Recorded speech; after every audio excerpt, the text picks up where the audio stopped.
If a girl has a OnlyFans and she posts videos of herself masturbating, let's say, should she refer to herself as a porn star? I don't think so. You don't think so? I Okay. feel like, it's about, again, it's about the longevity, who you know, who your fans are, and like being recognized and things like that. I feel like I wasn't even myself a porn star until like maybe the fifth year I was in the business, and I was in the business for over 10 years. Mm, I think that, but again, it has changed. It's not really like how it was before with DVDs and box covers and, these mm, appearances that were once a big deal. And now it's just kind of more lucrative as far as the OnlyFans and mm. more those kind of niche kind of things. And webcamming is a really big thing as well. So I feel like people are more popular in their own merit in those things, but I wouldn't necessarily call them stars, a porn star. Like if you were to go even do, like if you were to make your triumphant return and drop a crazy scene or whatever with a big porn company, it's like whatever they're gonna pay you is almost certainly less than the additional bump that you would see in your OnlyFans and stuff from just getting more subscribers and stuff. Oh, yeah. So all of a sudden,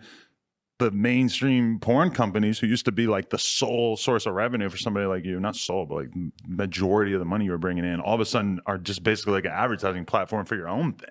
Agreed. And I also feel like it kind of showed us how greedy some of those companies were and how much money they were really making. And, as an independent contractor, you can't control or see numbers, and that they're really making. And so now Mm, because you are seeing the pay difference from an OnlyFans thing, it's kind of like, again, as a business person, how could you go back and do what's making it's like you're losing money in doing mm. something like that. So it does, they do have advertising things, but I feel like it's kind of awoken a lot of, even performers like myself of knowing the capability of what we could do with eliminating the middleman. Yeah. Opportunity to do adult content is like much more present in the minds of the average woman these days because OnlyFans and the private snap thing has kind of made it a lot more accessible that like even girls who haven't done it have maybe at least sort of ran through it in their head and been like, yeah, I'm not going to do Well, I that. think there's just Or, so much more too, and then also the internet changed the game. There's just so much to like filter and go through, and I also think that women watch more porn nowadays as well. Like doing, when I do appearances and like that, there's more women. I feel like at really? sometimes than there are men. Or actually, more vocal women as well. But are they like feisty lesbians or are they Not just all sort the of like time. chill fans? They're chill fans. I mean, there's an assortment of